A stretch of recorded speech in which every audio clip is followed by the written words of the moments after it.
بسم الله الرحمن الرحيم. الحمد لله رب العالمين، والصلاة والسلام على رسول الله وعلى آله وصحبه أجمعين. السلام عليكم ورحمة الله وبركاته. صلاة ورحمة إخوائي قولتان ليبيت خوش براني برز خوشويست. خوشويست كانم كاتك باسي نشانكاني آخر زمان كين زور بما لهندشتا لبرتساومان ڕوون و ئاشکرایە و باسش ئەکەین و باسیش کراوە. بۆ نمونە ئەڵێن مەشروب حەڵاڵ ئەکرێت، ڕیبا حەڵاڵ ئەکرێت، قەتل زۆر ئەبێ، ئافرەتی گۆرانی بێژ زۆرە بێت، کوشتار زۆرە بێت، ئاژاوە زۆر ئەبێت. بەڵام لەوانەیە زۆر کەمێکمان درکمان بە هەندێک شتی تر کردبێت کە پێویستە بیزانین، چونکە ئەگەر ئەمە نەزانین سەرچاوەی کوشتار و تەلاق و لەباربردنی منداڵ و کێشە ناوخۆیەکان و کێشە ئابوووریەکان، ئەگەر نەزانین سەرچاوەکەی لە چیە، ئێمە تەنها باسی نەخۆشیەکە ئاکەین، بەڵام باسی سەرچاوەکە ناکەین. بۆیە پێویستە یەکێک لەو نیشانەکانی ئاخر زەمان کە ئەمڕۆکە ئەمەوێت باسی بکەم ئەوەیە کە لحديثك پیغمبر أفرمي عليه الصلاة والسلام كأفرمي سيأتي على الناس سنوات خداعات، صالانك بسر مروفاتي دادي صالان تسواشكارية تو أو خلشي خدع كراون فعليان لكراوة خول كراوة تتساويان بيقومان أم خداعات أم تسواشكارية بتي أتوانين بدوزينوا أما بيقومان لقطاب خانة كان باش بزان قدستان ناكويت منهجی قوتابخانە پێتان بڵێتن ئەمە چەواشەکاریە، بەڵکو دوو هۆکاری زۆر سەرەکی هەیە لەو سەردەمی خۆماندا کە ئەگەر مرۆڤ زۆر ئاگای لێ نەبێت زۆر چەواشە ئاکرێت، کە بەڕاستی ئەکەوێتە ناو سەنەواتن خەداعات بە دەرەجەیەک قوتابخانە بە دەرەجە دوو مێدیاکان. لەوانە پێتان سەربی بۆ قوتابخانە و بۆ مێدیاکان. لەوان تا حدێک بڵێن مێدیاکان ئادرۆکەن، بەڵام لەوانەیە بڵێن نا قوتابخانەکان مەڵبەندی فێربوون و ڕۆشنبیری و زانست و زانیاریە. منیش لەگەڵت دامە تا حدێک وایە، بەڵام تا حدێکی یەکجار زۆریش پڕێتی لە چاواشەکاری. ئەو مێژوەی لەوێ نووسراوەتەوە 90 ئەتوانم بڵێم درۆیە و ئەو حساباتێک کە فێر ئەکرێت لە بەتایبەتی لە بەشی ئابووریە 95 درۆیە. بۆ نمونە لە هەموو مەنهەجەکانی قوتابخانەی جیهانە ئێستاکە فێری ئەوە ئەکرێن چۆن ڕیبا حیسابەکەن. حساباتی ڕیبا ئەمە دەرخواردی مەسیحیەکان و موسڵمانەکان و بوزیەکان و کۆنفۆشۆسەکان و هەموو دینەکان ئەکرێت، بەڵام ئەگەر بگەڕێنەوە 200 ساڵ بەر لە ئێستاکە نەک مەنهەج نەبووە، بەڵکو شتێکی زۆر قێزەون بووە. ئەم حساباتە و ئەم معلوماتە ئەم زانیارە حساباتی چۆنیەتی ڕیبا کە هاتبایە نێو ماڵێکە بیگوت بە ئەم دەفتەرە ئەم کتێبە باسی حساباتی ڕیبا ئەکات. یەکسەر کابرا لە دینداری خۆی ئەگەر مەسیحی بە یان موسڵمان بە یەکسەر ئەگومە کتێبی شەیطانە فڕیدە دەرەوە، چۆن ڕیبا کتێبی ڕیبا ئەهێنیتە ماڵەوە. کارێکی قێزەون بوو لە ناو مەسیحیەکانیشە لە ناو موسڵمانەکانە، بەڵام ئەمڕۆ ئەبینی لە شەرق تا غەرب منهەجە و بە شانازیشەوە دکتۆرا و ماجستەری لەسەر ئەخوێندرێ و منداڵەکانمان ئەنێرین بۆی کە فێری چۆنیەتی حساباتی ڕیبا بن. چۆن کراوە بە منهەج؟ باشە بۆ کەسمان لێ ناپێچینەوە، باشە بۆ باسی ئەوە ناکات ڕیبا دەرەنجامە سلبیەکانی چییە، نەک چۆنیەتی حساباتی کۆمپانیایەک کە قەرزەکات چەند ڕیبا دێتە سەر قەڵەمێکە بۆ نمونە و چەند سەر ئایفۆنێکە سەر لاپتۆپێکە سەر هەر کارێک لەو کاڵایانە، بەڵام دەرەنجامە خراپەکانی بێگومان نە باسیشەکرێ و نە لێکۆڵنیۆش لەسەر ئەکرێت، نە بەحسیشی لەسەر ئەنووسرێتەوە. بۆ چونکە درک پێ ناکەین، ئەگەر درک پێ بکەین بێگومان نە ئەی خوێنین و نە بەحسیشی لەسەر ئەنووسین. ئەمە یەکێکە لەو سەنەواتن خەداعاتانە کە زۆر کەمێکمان نەبێت درکمان پێی نەکردووە. طبعا ئەم سیستەمە ژوا بە ئاسانی ناتۆتە ئاراوە. ئەمە فکرەی چەندەها یاخود هەزاران ساڵەی شەیطان بووی کە بتوانێت ڕیبا لەسەر زەویە پەرە پێبدات و بڵاو بکاتەوە بۆی کە فکرە بۆگەنیەکانی خۆی تێدا بڵاو بکاتەوە. بۆ چونکە وتی چی لە ئوزەیینەنە لەهم فی الأرض، ئەبێ زەویان بۆ بڕازێنمەوە، ئەبێ ڕازاندنەوە هەبێت، وە ئوغویەنەهم ئەجمعین و هەمووشیان ستەر لێ بشێوێنم ئیلا عیبادەکە منهم المخلصین، تەنها عەبدەکانت نەبێت کەمێک لەو عەبدانەی کە بە تەواوی بۆ تۆ ئەی پەروەردگار خۆیان یەکلا کردێتەوە ئەجینە خەڵکەی تر باقی سەر لە شێواوەکەم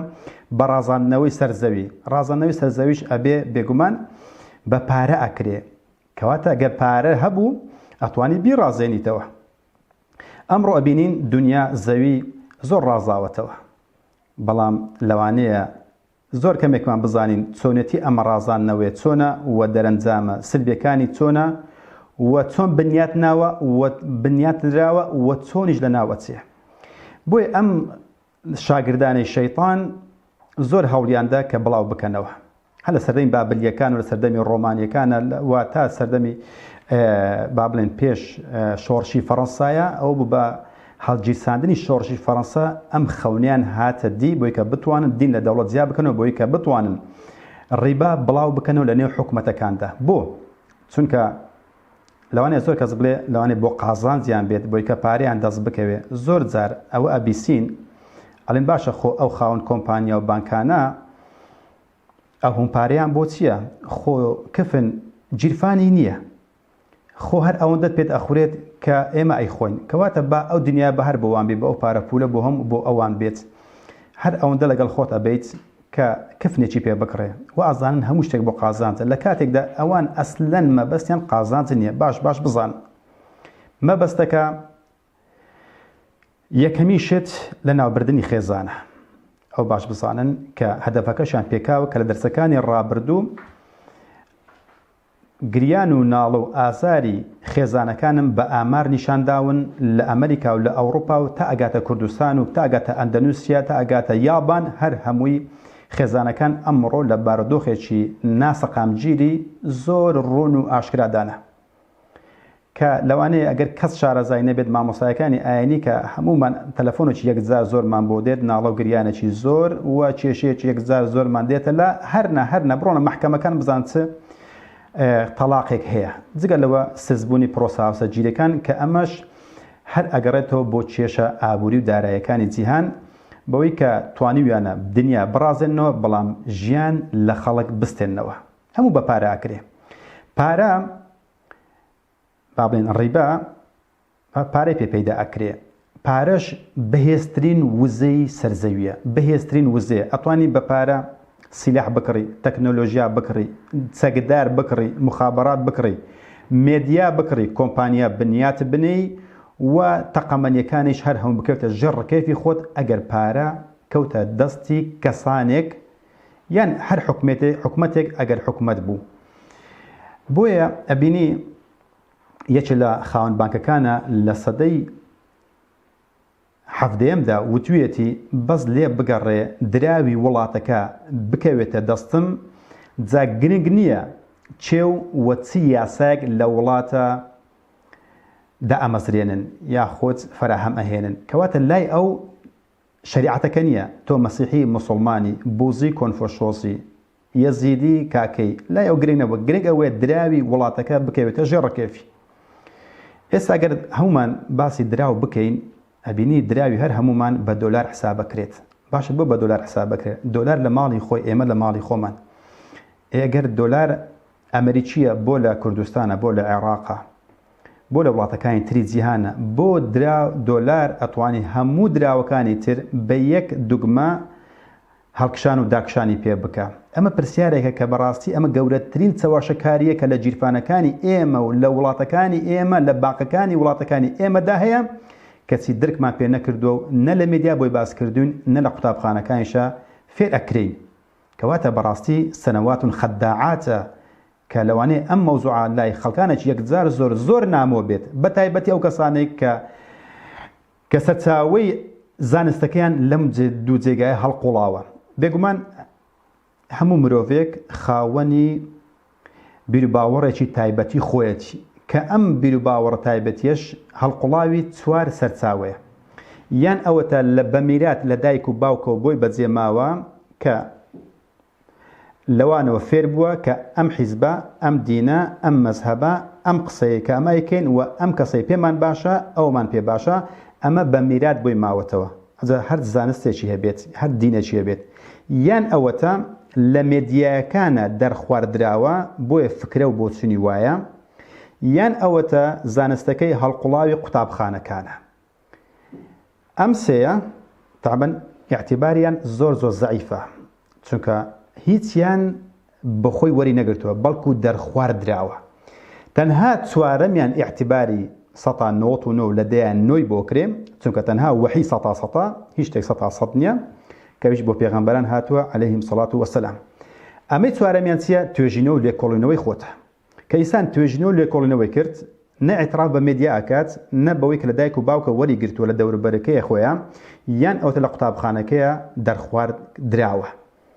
چونکە ئەگەر تۆ لە قوتابخانەیەکە شتێکی هەڵە بدۆزیتەوە بۆ دنیا پێچەوانەکەی لە ئیمتیحانە وەڵام بدەیتەوە، چونکە سفر وەرەگریت، ئەبێ بزەبت ئەوە بێ کە لە قوتابخانەکەدایە. کەواتە هەتا توێژینەوە و لێکۆڵینەوە نەکەیت نازانین کە بە تا چ حەدێک ئێمە چەواشە کراوین بە تایبەتی لەلایەنی جیرفانەوە. جیرفانیش کە باسم کردەوە مەبەستم دراوە، دراویش کە بەهێزترین وزێ، یعنی تو بەهێزترین وزەی جیرفانمان ئەبینی ئەم وزێ لە دەستی کۆمەڵە خەڵکانێکدانا. ئەگەر بە خەڵک بڵێ دۆلار ئەمریکی نیە یەکسەر شێتەکە، بۆ چونکە نە لە مێدیا نە لە قوتابخانە فێر نەکراوە، بەڵکو چەندەها ساڵ تەمەنی لەو قوتابخانە و لەو مێدیا بردووە سەرێک کە ئەمێ پێ ڕانەگەیاندەوە بۆیە کە شتێکی بۆ باسەکەی ئەڵێ چۆن دۆلار ئەمریکی نییە. بۆی حەزەکەم ئێوەی بەڕێز و خۆشەویست ئاشنا بکەین بۆی کە بزانین سەنەواتن خەداعەت مانای چییە، تا چ حەدێک ئێمە چەواشە کراوین. طبعاً لە دوای سەرهەڵدانی ئەڵمانیەتە یەکسەر ڕیبا بڵاو بووە، بانکەکان دامەزران بۆی کە بتوانن لەم ڕێگایەوە بە ڕیبا حکومەتەکان تووشی قەرزداری بکەن، کە لە دەرسەکانی ڕابردوو بۆ باسی ئەوم کردووە کە حکومەتەکان هەمووی قەرزدارن لە ئەمریکا و یابان و ئەڵمانیا و فەڕەنسا تا ئاگاتە کوردستانەکەی خۆشمانە. ئەمە پیلانێکە بۆ هەموو مرۆڤایەتی، بۆ ڕازاندنەوەی زەوی، بۆ نەمانی خێزان و لێسانەوەی ژیان لە تاکو لە کۆمەلگا و لە جیرانەتی، کە لە دەرسەکانی ڕابردوو هەموو بە ئامار بۆ باسکردنەوە لە دەرسەکانی خۆشمە بە سەوت و سوڕە نیشانم داون کە ئەمە هەمووی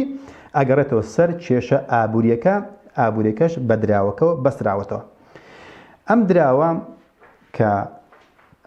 خەونیان بۆ بتوانن دراوی جیهان کۆنتڕۆڵ بکەن، جیرفانەکانمان داگیر بکەن و بە دراویش عەقڵمان و پەروەردەی منداڵەکانمان و قوتابخانەکان و مێدیاکانیش هەر هەموو بکەوێتە ژێر ڕکێفی خۆیان، وەکو ماگنێتێک و مەگوناتیسێک بیهاوێتە ناو کۆمەڵێک دەمبوس کۆ چۆن هەموو شتێکان لە خۆی لول ئەدات، ئەم دراوەش و ئاکاتن هەموو پێگەکانی ژیان لە خۆی لول بدا بەبێ ئەوەی هەڵ بکەین ئەم مەگوناتیسە چەندە کاریگەری هەیە کە هەموو شتەکانی لە خۆی لول داوە. طبعاً لە پاش هەڵدانی ئەڵمانیەتە ئەبینی شەڕەکانی ناپۆلیۆن بووناپارت لە ساڵی 1804 کە حکمی گرتە دەستی پێکرد شەڕە ناوخۆیەکانی ئەمریکا و شەڕە ناوخۆیەکانی ئەوروپا و شەڕی واتەرلۆ و شەڕی مۆسکۆ، ئەمانە کۆمەڵێک مێژوونە ئینشاڵڵا ئەگەر کاتمان هەوو باسیەکەین، ئەگەرنا لەوانێ زۆربەتان بەو مێژووە ئاشنا بن. حکومەتەکان بە تەواوی کەوتنە ژێر قەرزێکی زۆرەوە، بانکەکانیش قەرز بدە بە حکومەتی فەڕەنسا و بە بەریتانیا و بە نەمسا و بە ئەمریکا و بەوانەوە توانیان ئەم وڵاتانە بە تەواویدا بتەپێنن و وڵاتەکان بکەونە ژێر قەرزێکی زۆرەوە. حکومە ئەو بانکانەش قەرزیاندا تاوای لێت ئەم حکومەتانە لە توانای دانەوەیان نەبوو پێگەکان و جونگەکانی خۆیان ئەفرۆشت هەتا ئەمڕۆکە کە ئێستا سەرڕێی وڵاتەکانی خۆمانە. تا وای لێ هات کە بابن حکوومەتی بابڵێن ئەمریکا بام لەوێ زیاتر باڵا دەستتر بوون، وڵاتەکە بابڵێن دوورترە لە وڵاتەکانی ترە بۆی کە بتوان ئەم جەزیرەی ئەمریکای بە تەواوی کۆنتڕۆڵ بکەن و لەوێوە حکومێکی سەرتاسەری جیهان بکەن وەکو ئێستاکە کە هاتۆتە ئاراوە. شەڕەکانی نێوخۆی ئەمریکا و شەڕی ئینگلیز و ئەمریکایەکان و ئەمانە ژوای کرد قەرزێکی زۆر بکەوێتە سەر حکوومەتی ئەمریکا،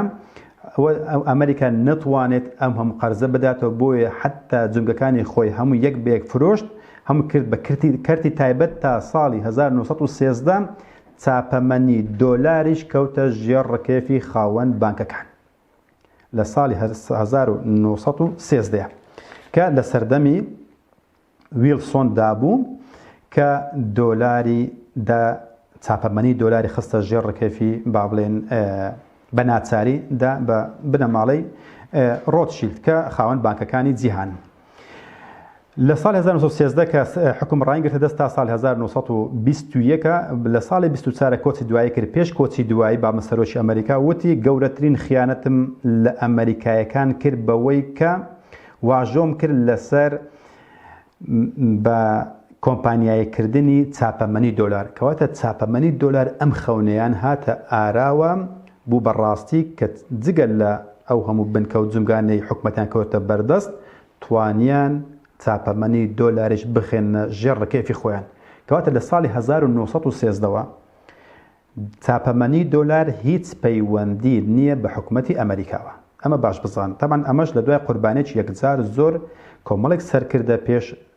ویلسۆنە پێنج سەرکردە لە پێش سەردەمی خۆیان کوژران چونکە ململانیان ئەکرد و بۆی کە جومگەکانی حکومەت نەفرۆشێتن و حکمی کۆمپانیاکان ئەوەندە زاڵ نەبێ بەسەر حکومەتی ئەمریکایە بەڵام ئەبینی ئەبراهام لینکۆڵن کوژرا تایلۆر جاکسۆن هاریسۆن گارفێلە ئەمانە پێنج سەرکردەی کوژران پێش ئەوەی کە چاپەمەنی دۆلار بکەوێتە ژێڕەکەوێفی خاوەن بانکەکانی جیهان تەمان خاوەن بانکانی جیهانش لە دوای ئەلمانیەتە با بڵێن دەستیان زیاتر واڵا بوو هەر ئەوانیش بوون وایان کرد کە شۆڕشی فەڕەنسا هەڵبگیرسێ بۆی کە ئەم خەونیان بێتە دی لەسەر پشتی ئەوانەوە بتوانن ئەم پیلانێکەدایان ڕێشتووە بهێنە ئاراوە یعنی لەو کاتەوە دۆلار کەوتە ژێر ڕکێفی ئەو بنەماڵەیە هەتا ساڵی هەر لە دوای ئەوە بۆ نمونە بە نەڕۆین زیاتر ساڵ لە دوای ساڵ بڕۆین بین لە دوای ساڵێک کە خەونەکەیان هاتە دی بتوان دۆلار بە کەیفی خۆیان چاپ بکەن ئەبین لە ساڵی 1940 ساڵێک دوای ئەوە دوای چەند مانجێک زەنجی جیهانی یەکەم سەری هەڵدا کە تا ساڵی 1970 بەردەوام بوو چ وێرانکاریەکی لەگەڵ خۆی هێنا بۆ هەموو جیهان سیرکە لە دوای سەر هەڵدانی ئەڵمانیەتە کوشتارە یەکجار زۆر داگیرکاری وێرانیەکی یەکجار زۆر لە نێو ئەوڕۆپایدا ڕوویدا لە ئەمریکاش بامان شێوە جەنگەکانی ناوخۆ مەشهورە لە دوای چاپەمەنی دۆلاریشە بینی جەنگی جیهانی یەکەم سەری هەڵدا پێویستیان بە دۆلارە دۆلار هەر چاپەکرێ لە نێوان کۆمپانیایەکەوە بنەماڵەیەکەوە و دۆلار بدە بە قەرز بە حکومەتی ئەمریکایە لەو کاتەوە و وێرانکارێکی یەکجار زۆر ڕوویدا ئەبینی لە ساڵی کە جەنگی جیهانی دووەم ڕاوەستا یەکەم وەستە لە ساڵی 1970 ئەبینی ئەوجا ڕوویان لە وڵاتەکانی ئیسلامی کرد بۆی کە ئەم خەڵکانێک کە بە قەرزداری کراون ئەو حکومەتانە و ئەو سەربازانە و ئەو مخابڕات کەوتە بەردەست خۆیان ئەو کاتە خەونێکی گەورەتریان هەیە بۆ ڕوخاندنی خلافەتی ئیسلامی بۆی کە تەواو بەرنامەکە بەرەو جیهانی ئیسلامیش بێن بۆ هەموو جیهان نەکە تا بۆ جیهانی ئیسلامی بەتەنیا ئەوە بوو لە ساڵی 1924 بە تەواوی خلافەتی عوسمانیان ڕوخاند بۆ بە سەرباز پاژێک کە توانێن تەقەمەنێکی زۆر بەدەست بێن بەو پارەی کە بە خۆیان چاپێکەن چونکە بە پارە ئەتوانین تەکنۆلۆژیا و تەقەمەنی و شەریکاتەکانی سۆڵبە و ئەو شەریکاتانەی خەڵوز ئەوان هەر هەموو باڕۆت و پرۆتۆنیۆم و ئەوان هەموو بکەوێتە ژێر ڕکێفی خۆتە بتوانین جێیش دروست بکەیت چونکە بە پارە و کە باسم کرد هەموو شتێکی پێ بنیات ئەنرێ و وەدا ئەمەزرێندرێت ئەمەش بەڕاستی ئەمە خۆی وای کرد کە وڵاتەکان کە بکەونە ژێر ڕکێفێک بە قەرزێکی زۆرەوە و گەشەیەکی زۆرەوە بەڵام بە کۆمپانیایکردنی حکومەتەکان و دام دەستگایەکانی حکومەت بکەوێتە ژێر ڕکێفی ئەوانەوە و هەموو ئەو دانیشتوانەش بەکار بێنن بۆ قازانج و سوودی خۆیان هەتا ئەمڕۆکە کە بەردەوامە کەواتە هەموو جیهان بکەن بە یەک جێیش یەک مخابڕات یەک ئیعلام یەک دین یەک کتاب یەک ئامانج ئەمەشیان هەتا ئەمڕۆکە کە تێدایانە سەنەواتون خەداعاتە بەداخەوە کە زۆر بەمان درکمان پێ نەکردووە هەمومان تێدایانە کەمیان زۆر لەوانەیە ڕۆژ بە ڕۆژ ئەم شتانێک کە بۆتانی باسەکەم زیاتر ڕوون ببنەوە ئەبینی لە دوای ئەوەشە ئەبینی لە ساڵی بابلێن 24 کە خلافەتی عوسمانیان ڕوخاند ئەبینی بەهۆی ئەوە قەرزەی زۆریانەوە بۆی ئەو بازاڕی کە بەوە هەمدایان مەزراندوو دێچێت لە داڕمانە گەورەکانی جیهان کە ڕوویدا داڕمانی ئابووری ئەمریکا بوو لە ساڵی 1929 کە کاریگەری هەبوو بۆ سەر هەموو ئەوڕۆپایە و بەشێکی کەمیش بۆ هەندێک وڵاتەکانی تر ڕۆیشت داڕمانی ئابووری ساڵی 1929 مەشهورە کە چەندەها ملیۆن فەقیر بوون ئەوەی خۆی کوشت ئەوەی کە بێلا نەماوە والحاصل ئیفلاس بنێکی یەکجار زۆر ڕوویدا لەلایەن کۆمپانیاکان و بۆرسەوە لە دوای ئەوەشە بینە دوای ئەم داڕمانە ئابووریە لە ساڵی 1939 جەنگی جیهانی دووەم سەری هەڵدا ئەم جارە تا ساڵی 1945 کەواتە شەڕ بەردەوامە داڕمانەکان بەردەوامە داڕوخان بەردەوامە و بەهێزبوونی کۆمپانیا و بانکەکانیشە لەلایەک ڕۆژ بە ڕۆژ قەڵاوتر و جوانتر و ڕازاوەترە بن و وردە حکومەتەکان ئیفلاسەکەن و دێنە ژێر ڕکێفی خاوەن بانکەکان و خاوەن دۆلارەکە هەتا ساڵی 1940 ساڵێک پێش ڕوخانی بابلێن وەستانی زەنجی جیهانی دووەم ئەبینی کە دیار بوو وڵاتەکان هەموو وێران بوون بە بەریتانیا و بابلێن ئەوروپا بەعامە ئەڵمانی ئەوانە هەموو وێران بە زەنجی جیهانی دووەمە خۆتان ئاگادارن ئیتر ئەو وڵاتان نە زێڕیانمان نە پارەیانمان نە وڵاتیانمان نە جادە و ڕێگاوبانیانمان نە گەنجیانمان نە پیاویانمان هیچیان نەما 55 ملیۆن کەس بکوژرێ لە قاڕەیەکە ئەبێت چی ڕوودات بە یابانیشتەوە بڵێن بەشێک لە ئاسیا ئەوانەشە و بە ملیۆنەهای تر معوەق بە ملیۆنەهای تر بزر بوون و بە هەزاران خان و وێران بوون والحاصل خۆتان ئەزانن کە وێرانکاریش یەکجار زۆری بەدوای خۆدان ئێمە بە چی ئەکرێت ئەو ئاوەدانکردنەوە ئەبێ بە پارە بێت چێ پارەشی هەیە تەبان کەوەمەڵێک بنە ماڵە و کە خاوەن چاپەمەی دۆلار بۆیە هەستا لە پەیماننامەی بریتن وود ساڵی 1940 ساڵێک پێشوەستانی شەڕەکە چی وت وتی وڵاتەکانی کۆ کردەوە 44 وڵات وتی خەڵچینە ئێوە 44 وڵاتی جیهانی ئەو کاتە وتی وڵاتەکانی خۆتان وێران کرد بەو شەڕە ناو خۆیانە کە پیلانەکەش دیار و چێ بوو کە بۆی کرد بوون وتی وڵاتەکانی خۆتان هەمتان وێران کردووە زێرتان نەماوە پارەتان نەماوە زێرتان نەماوەی کە پارەی پێ لەگەڵ دابنێن و پارەی پێ چاپ بکەن کەواتە ئەوەی کە پارەی هەبێ منم ئێوە من شتێکتان لەگەڵەکەم ئەگەر بێت و ئەو دۆلارەی کە من هەمە ئێوە قبوڵی بکەن وڵاتەکانی خۆتانی پێ ئاوەدان بکەنەوە سەر لە نوێ نۆژەنی بکەنەوە من ئەو دۆلارێک کە چاپیەکەم چاپی ناکەم وە ئەبێ دۆلاری لەگەڵ ئەبێ زێڕی لەگەڵ دابنێم و زێڕێکی زۆریشم هەیە وتیان باشە وڵاتەکە بە ناچاری تەمان ئەو کاتە ئەڵمانی هێشتا بە تەواوی داگیر نەکرابوو بابن هیتلەر هێشتا نەڕوخابوو بەڵام ئەیانزانی ئەڕوخێتاو لە ئاخیر و ئۆخریتی ئەڵمانی ئەو کاتە بەشدار نەبوو لە کۆبوونەوەیە بەڵام لە ساڵی 49 هاتە هەمان ژێڕڕکێفی هەمان پەیماننامەی بریتون وودز لەو پەیماننامەیە سێ بڕیاری گرنگ درا یەکەمیشت دۆلار بە جیهانی بکرێت کەواتە لە قاڕی ئەمریکاوە لە وڵاتە یەکگرتوەکانی ئەمریکاوە ئەو جارە بە جیهانی بکرێت لە بنەماڵەیەکەوە ئەو جارە بە جیهانی بکرێت بەو مەرجەی بۆ چاپکردنی هەر 35 دۆلارێک یەک ئۆنس زێڕ دابنێ ئۆنس 31.1 گرامە یان 6 مسقال و شتێکە کات کە ئێستا کە یەک ئۆنس نزیکەی 2000 دۆلارە یان 20 وەرەقەیە نرخی ئۆنسێک لە ساڵی 1940 بە 35 دۆلار بوو ئێستا بە چەندە 2000 یعنی بزان فەرق و جیاوازکە چەند زێر ئەو بۆتان ڕوو نەبێتەوە کە مێژووی زێر چەند دائیمەن لە بەرزبوونەوە دابووە بە جۆری قەیرانەکان زێر دائیمەن لە بەرزبوونەوە دابووە تا ئەمڕۆکە بۆیە پێویستە مێژووی زێر بزان بۆی کە بزان چۆن هەڵکشان و داکشانەکات کەواتە گوتیان باشە چاپ ناکەیت ئیلا ئەبێت 35 بۆ هەر 35 دۆلارێک یەک ئۆنس یعنی 6 مسقال و ئەوەندە زێڕ دابنیت ئەمە بڕیاری یەکەم کەواتە فەڕەنسا و یابان و ئەو وڵاتان هەموو دۆلار وەرەگرن کە گوایە ئەمە زێڕە وەکو زێڕدانێ ئینجا بۆ هەیە دراوەکەی خۆی کۆپی بکەم چەند دۆلاری داناوە ئەبێ ئەوەندە پارەی خۆی کۆپی بکات بۆ نمونە دۆیچە مارک مارچی ئەڵمانی یان دراخمای یۆنانی چەند دۆلاریان قەرز کردووە ئەلەساس ئەمە زێڕە ئەتوان ئەوەندە پارە کۆپی بکەن کەواتە هێزی دراوەکان بوو بە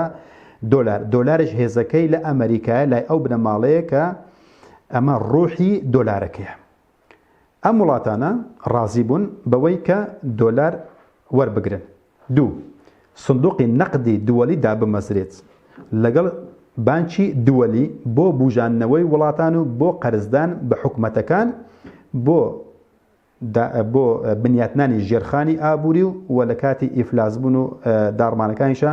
بانکی دووەلی پارەیان پێ بدە بۆی کە نەکەون یاخود هاوسەنجی دراوەکانی نێوخۆیان خۆیان ڕابگرن ئەم سێ بڕیارە گرنگە درا ئەم وڵاتانە واژویان لەسەر کرد ئەو کاتەنها رووسیا لەسەری نەکرد ئەگەنە 44 وڵاتەکەی تر هەموو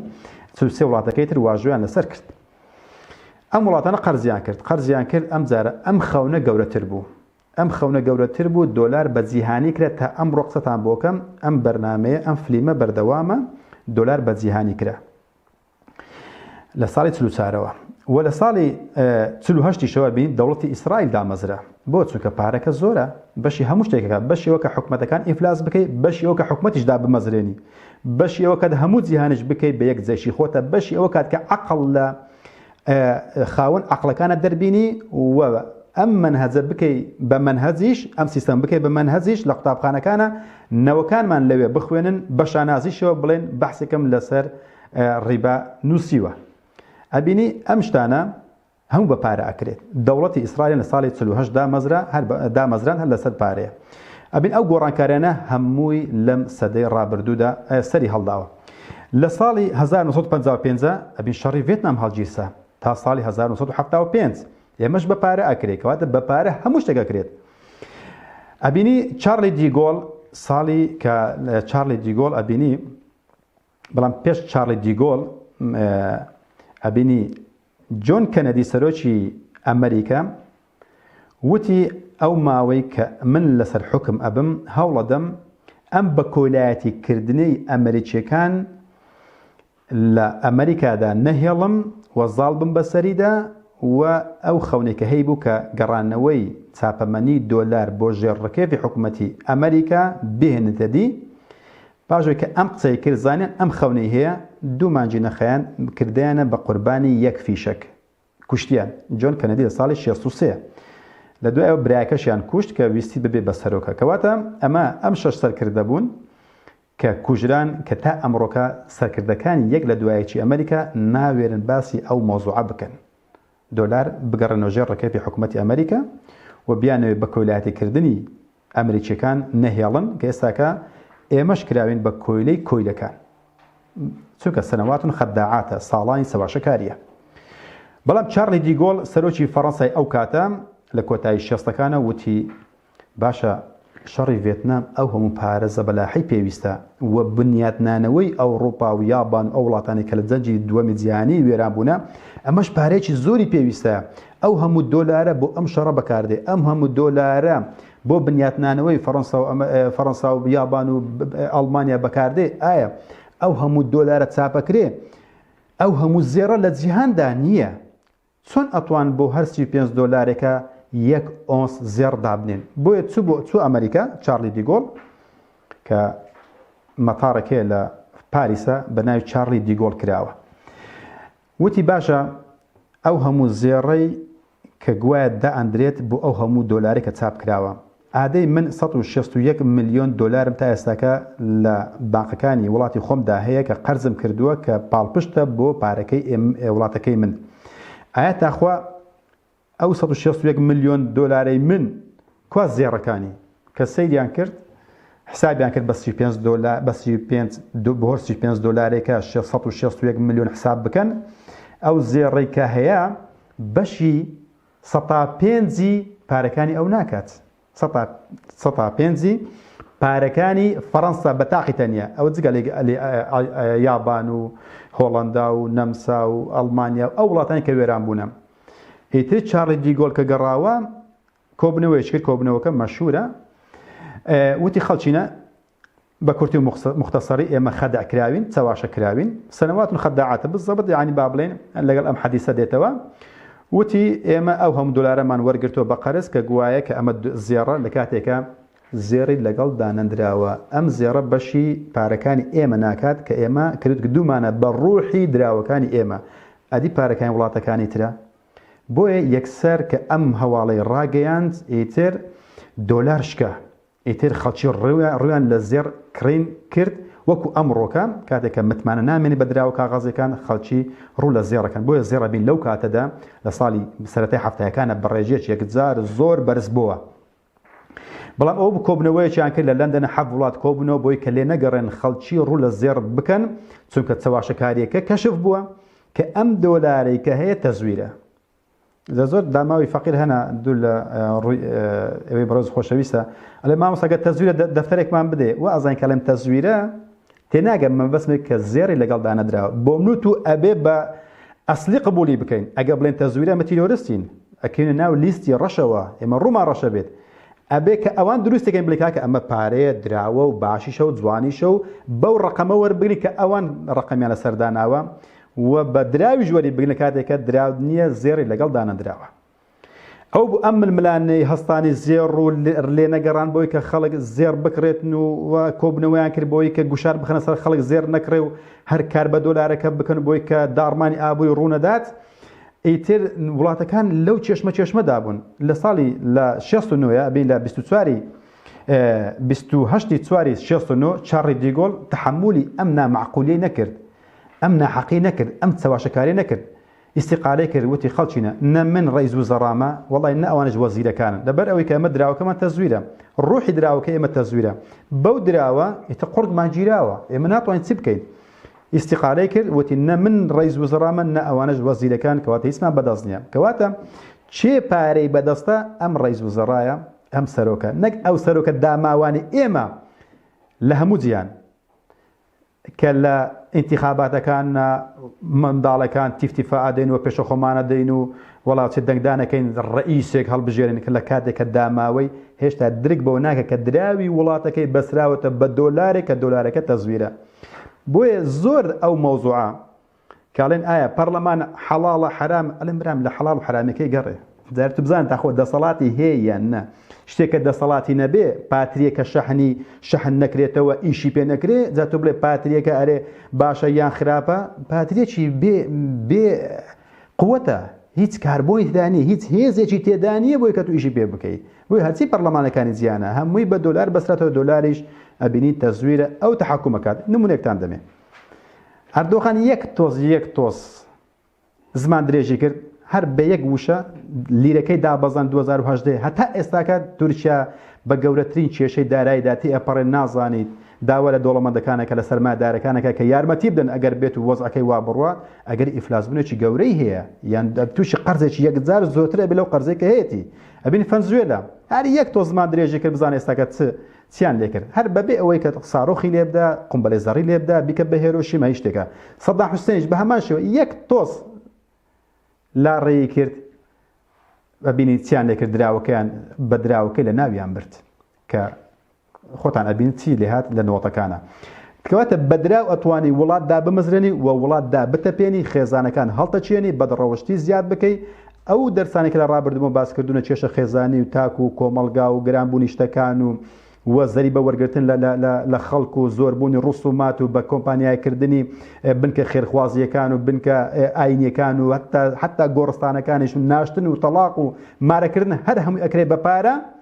بۆ بەس بێت کە حکومت بتوانێت قەرزێک پارێکی دەست بکەوێت بۆی قەرزی سەرشانی سوک بکە لەو لاشەوە بینی خێزان و کۆمەلگا و ئاعیلە و هەر هەموو تێکەچێ لەو لاشەوە مەمنونین منداڵەکانمان لە زانکۆیەک وەربگیرێ بۆی کە ئەو سیستەمە دەرخواردی بکرێتن و جوانترین تەلەڤیزۆنیش بکڕین بۆی کە ئەو سیستەمە دەرخواردی بکرێن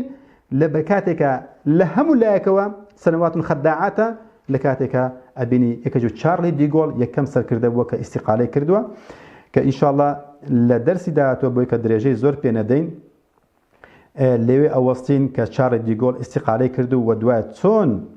دۆلار بەڕەسمی زێر لەگەڵی جیا کراوە کە ئەمە مەوزوعش دوو درێژە بۆی کە بە زیاتر ئاشنای بین ئینشاءڵڵا پێویستم بە کاتێکی زیاترە باشە خۆشەویستەکانم سوپاسی لایک و کۆمنتەکانەکەم ئینشاءڵڵا هەفتەیەکی تر دێمەوە خزمەتتان بئیذن الله وەسەلام عەلەیکم وەڕەحمەتوڵڵاهی وەبەڕەکاتوه